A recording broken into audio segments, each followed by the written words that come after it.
guys সাইকেলে বাড়াই গেছে চালাইতে আঞ্জামাই এখন নাই করতে পারে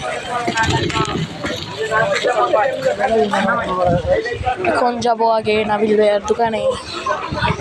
যাচ্ছি গাইস সাইকেল নিয়ে আমি নাবিল দোকানে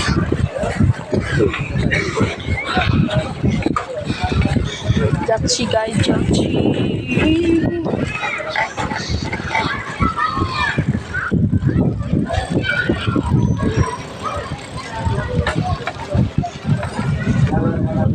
মেন রোডের সামনে দাঁড়া পড়ছি গাইস